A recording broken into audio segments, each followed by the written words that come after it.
In the winter of 1812, when England wore restraint like a second skin, the disgrace unfolded beneath the painted ceiling of Ashcombe House, a residence so steeped in ancestry that even silence seemed inherited.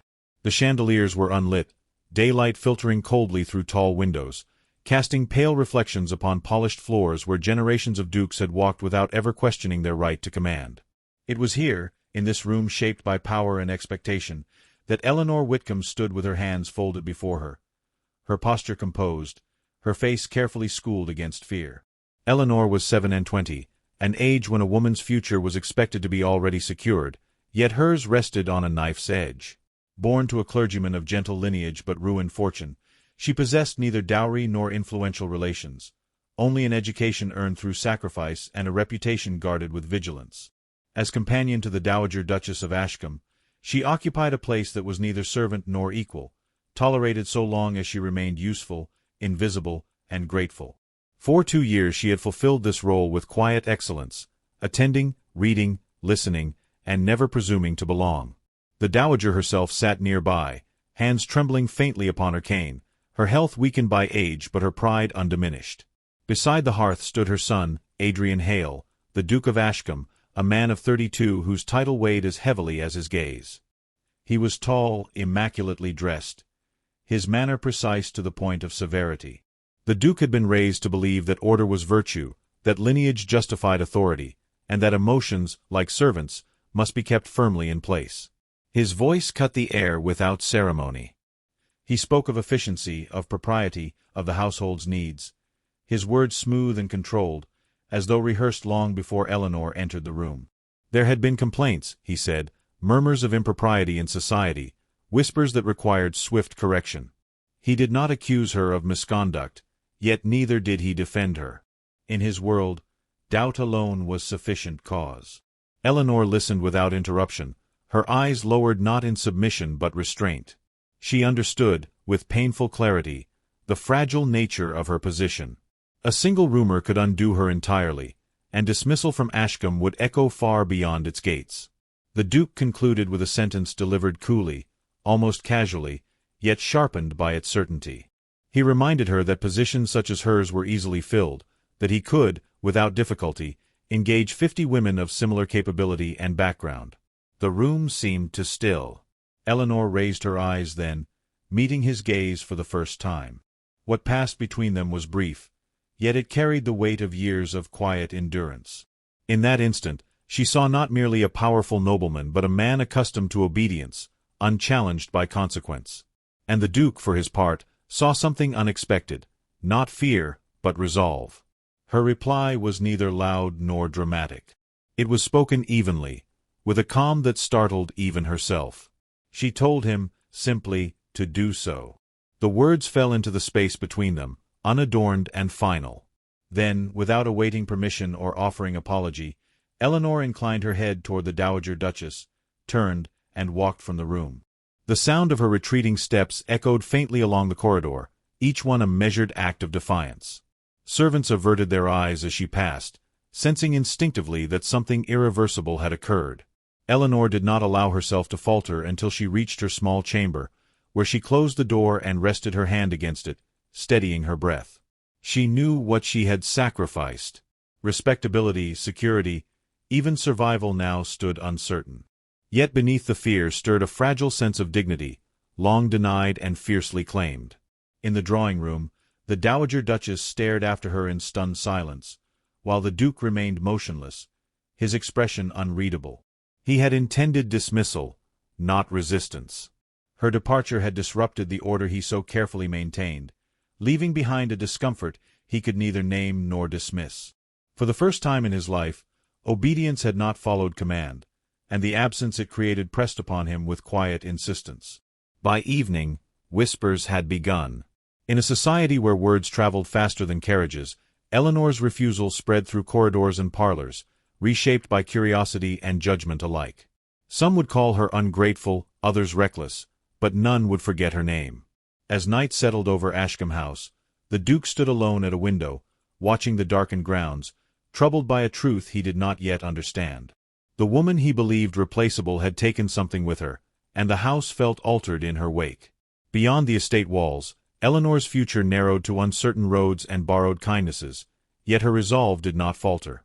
She packed her belongings with care, folding each dress as though preserving a former life, aware that tomorrow would demand strength she had not yet been required to show. Every choice she had made that afternoon would now define her, and she accepted the weight of it with quiet courage. Meanwhile, the Duke summoned no replacement that night. The household continued in uneasy stillness, the Dowager retiring early, unsettled by more than fatigue. Adrian Hale remained awake long after the lamps were extinguished, his thoughts circling a moment he could not revise. He told himself that authority must be upheld, that sentiment was a weakness unbecoming his station, yet an unaccustomed doubt persisted. In dismissing her, he had exposed not her insignificance, but his own certainty to question. Thus the breach was formed, small in appearance yet vast in consequence, setting in motion a reckoning neither could escape. What began as an assertion of power had become the opening of a struggle between pride and principle, and the night closed upon Ashcombe with a sense that its ancient walls had witnessed the first fracture of an inevitable change. Morning would demand answers, and neither would emerge unchanged. Eleanor Whitcombe departed Ashcombe House before dawn, her footsteps softened by frost and resolve alike. The carriage that bore her away was modest, hired with the last of her saved wages, its wheels carrying her not toward opportunity but uncertainty. She did not look back as the iron gates closed behind her, though the silhouette of the estate lingered in her mind like a chapter forcibly ended. What awaited her was a narrow lodging in Bath, secured through a distant acquaintance, and a future stripped of protection yet sharpened by self-possession. Bath received her without warmth or cruelty, which was its own form of judgment. Its terraces gleamed with polite splendor, yet doors opened only after careful scrutiny. Eleanor resumed the life she knew best: quiet usefulness, measured speech, and constant vigilance. She took temporary work as a reader for an elderly widow, copied letters for a solicitor's wife, and accepted invitations only when propriety could not be questioned. Each interaction reminded her how swiftly a woman might fall from favor, and how rarely she was invited to rise again. Whispers followed her nonetheless. They traveled on gloved hands and lowered voices, shaped into half-truths that painted her dismissal as a warning rather than a wrong. Eleanor bore this with composure, yet at night, when the candle burned low, she allowed herself to acknowledge the ache of displacement. She had not loved Ashcombe House, but she had belonged there in some fragile measure, and the loss of belonging left a hollow she did not yet know how to fill. At Ashcombe, the absence she left behind proved more disruptive than her presence ever had. The Dowager Duchess noticed it first, though she did not speak of it aloud. Her routine faltered without Eleanor's steady guidance. Her letters went unanswered, her reading unattended. She grew irritable, then withdrawn, her health declining in ways the household physicians struggled to explain. When replacements were brought before her, she dismissed them with polite impatience, finding fault not in their manners but in their lack of understanding. The Duke observed this from a distance. He pretended was detachment. Adrian Hale had, as promised, begun the process of engaging another companion, yet each interview irritated him in ways he could not articulate. Some were eager to please, others overly cautious, all of them too aware of his authority. None possessed the quiet balance of intelligence and restraint that Eleanor had carried without effort. He told himself this was coincidence, yet the pattern persisted.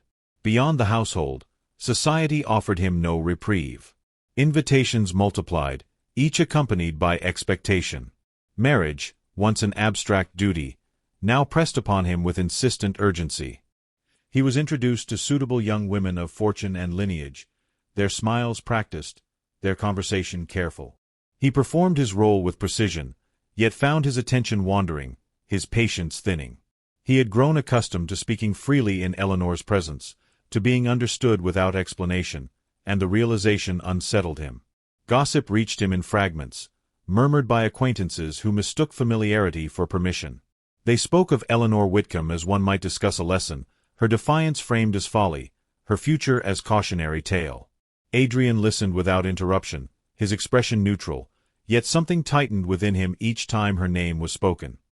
He had dismissed her to preserve order, yet disorder had followed in her wake, subtle and persistent. Weeks passed, marked by obligations and unease.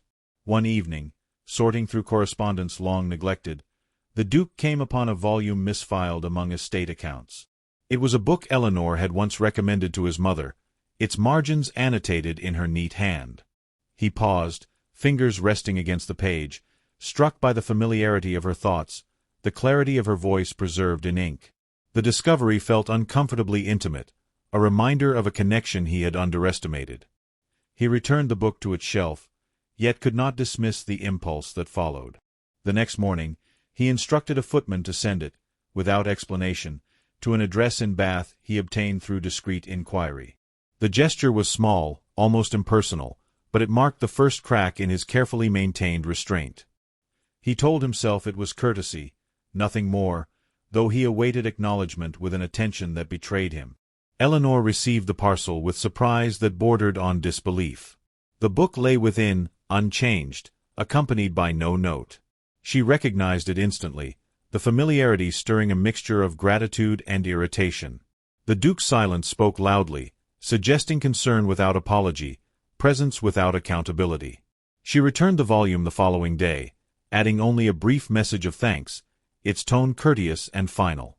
The exchange did not go unnoticed. In Bath, whispers sharpened into speculation. In Ashcombe, the Dowager Duchess observed her son with renewed scrutiny, sensing a shift she could neither name nor discourage. Adrian found himself restless, his authority intact yet insufficient, his certainty eroded by a woman who no longer stood within his reach. Eleanor, for her part, grew steadier as the weeks unfolded. Each refusal she endured, each kindness she earned, strengthened her resolve to define herself beyond dismissal. She had chosen dignity once, and the choice continued to shape her path. Though the future remained uncertain, she no longer feared it entirely, for she had learned the cost of silence and the value of departure. As spring approached, circumstances aligned with quiet inevitability. An invitation arrived, formal and unexpected, bearing the seal of Ashcombe House. It requested her presence at a small gathering in Bath, hosted in the Dowager Duchess's name. Eleanor read the letter twice, her pulse steady, her expression unreadable. Across miles and misunderstandings, the distance between command and consequence had narrowed, and the moment of reckoning drew closer. Eleanor arrived at the Bath Assembly Rooms beneath a sky weighted with rain, the stone streets gleaming as though polished by anticipation. She wore a gown of muted blue, chosen not to impress but to remain unremarkable, and yet she felt every gaze sharpen upon her as she crossed the threshold. Her name had preceded her, reshaped by speculation and restraint, and she moved with the awareness of one who knows she is observed yet refuses to shrink beneath it. The gathering was modest by design, its intimacy deliberate.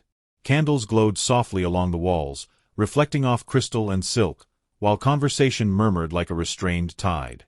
Eleanor greeted the Dowager Duchess first, offering a composed curtsy that was returned with visible relief.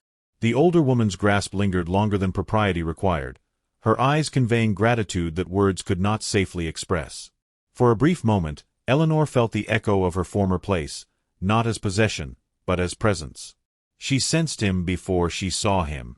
The Duke stood near the far window, his posture formal, his expression controlled to the point of severity. He wore dark evening attire that emphasized his restraint rather than his rank, yet authority clung to him regardless. When their eyes met, the room seemed to contract, narrowing to the distance between them. No greeting passed his lips, yet his attention did not waver, and Eleanor understood that this meeting had never been incidental. They spoke first of inconsequential matters, standing apart from the others as though separated by an invisible screen. His questions were courteous, his tone measured, but beneath the surface lay a tension neither could ignore. Eleanor answered plainly, offering no more than was required, her composure unwavering. Each word exchanged felt like a step across uncertain ground, careful and deliberate. When the Dowager Duchess retired early, citing fatigue, the assembly thinned quickly, polite departures made with knowing glances. Soon, the room held only the soft crackle of candle wicks and the distant sound of rain against glass. It was then the Duke spoke her name, quietly, without title or distance. Eleanor turned, her expression neutral, though her pulse quickened despite her resolve. He gestured toward the adjoining library, its door ajar, offering privacy without command. She hesitated only briefly before agreeing, understanding that avoidance would grant him power she no longer wished to concede.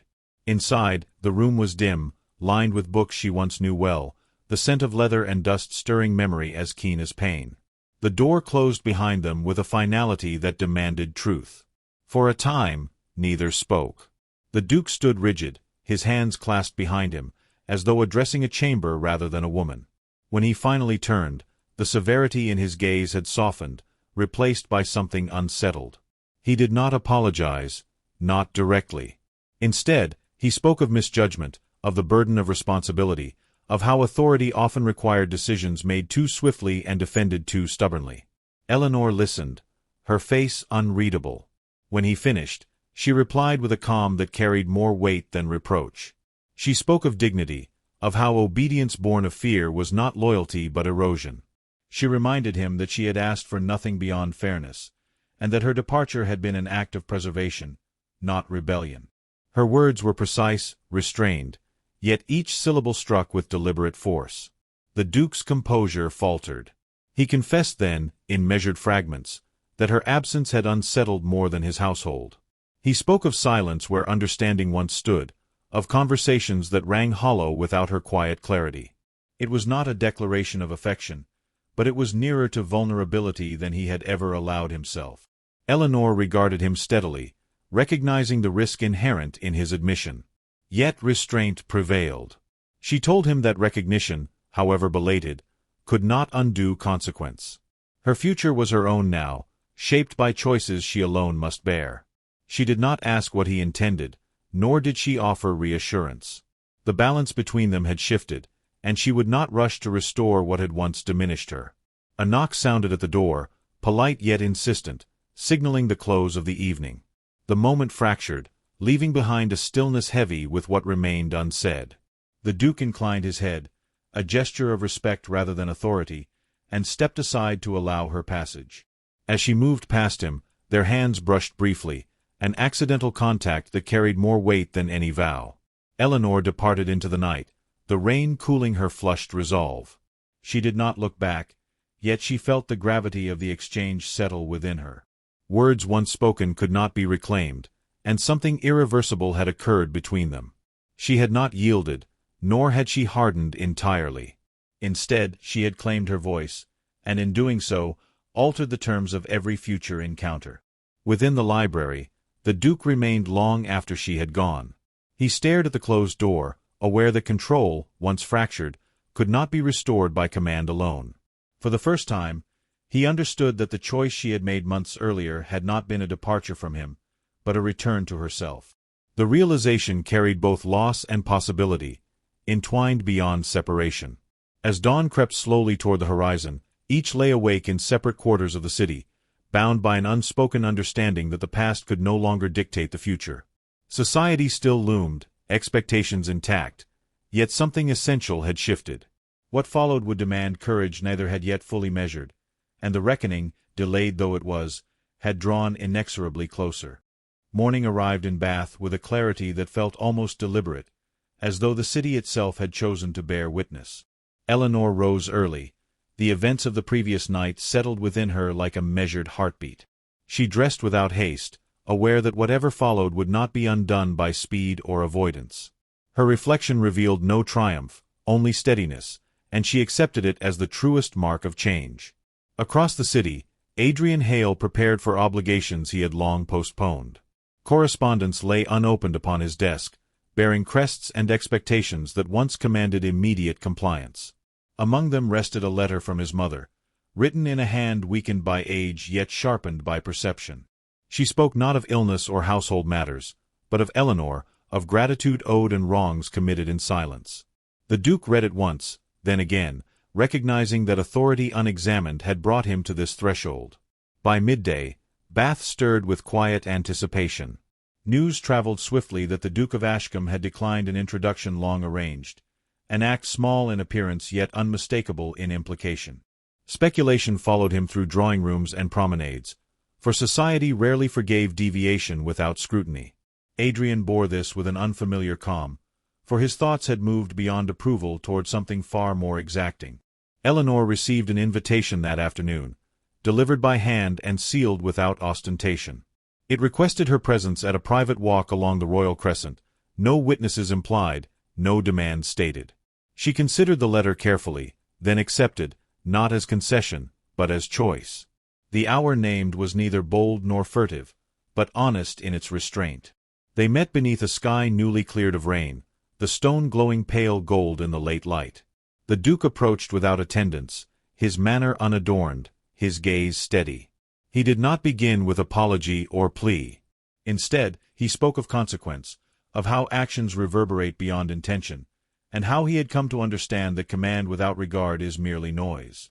His words were deliberate, each chosen as though permanence depended upon precision. Eleanor listened, her hands clasped loosely before her, her expression attentive but guarded. When she replied, her voice held neither bitterness nor surrender.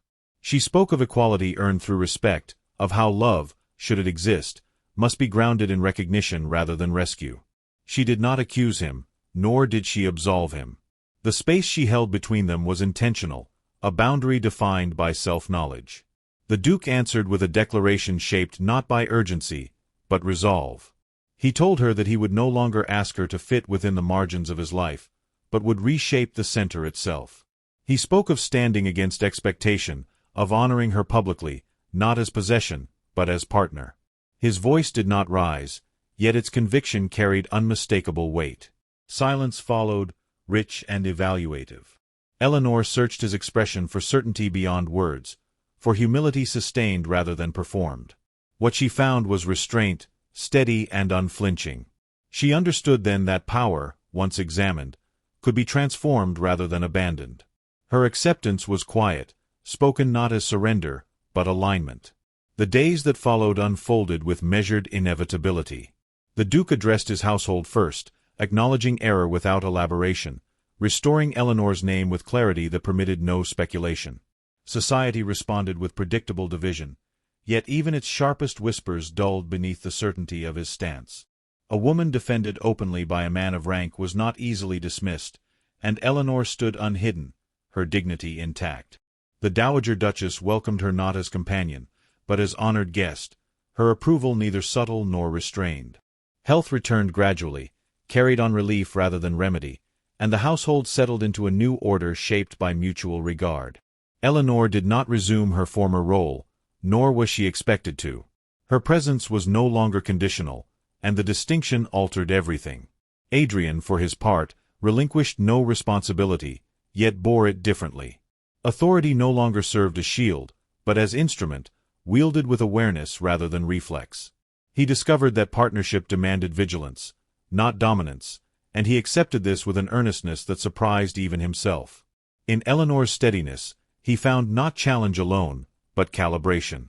Their union was not marked by spectacle, but intention. When it was announced, it carried no excess, only clarity. Some approved, others withheld judgment, but history rarely records resistance that fails to endure. What mattered was not consensus, but consequence, and the path they chose reshaped the contours of both their lives. One evening, weeks later, they walked the crescent once more, the city softened by twilight. Eleanor spoke of the future with neither fear nor fantasy, aware that equality must be sustained, not assumed. Adrian listened, his attention undivided, understanding at last that love, like power, demands accountability. The air between them held neither tension nor triumph, but balance. As darkness settled, Bath resumed its quiet rhythm, unaware that something subtle yet irrevocable had shifted within its bounds. A woman who had walked away in dignity had returned by choice, not concession. A man raised to command had learned to listen without loss. Together, they stood not as defiants of society, but as its quiet correction. The world beyond remained unchanged in its customs, yet within their shared resolve lay the promise of transformation measured not in spectacle, but in continuity. What followed would be shaped by vigilance and grace, by errors acknowledged and respect sustained. Their story, begun in dismissal, found its power not in reconciliation alone, but in the enduring recognition that dignity, once claimed, cannot be surrendered again.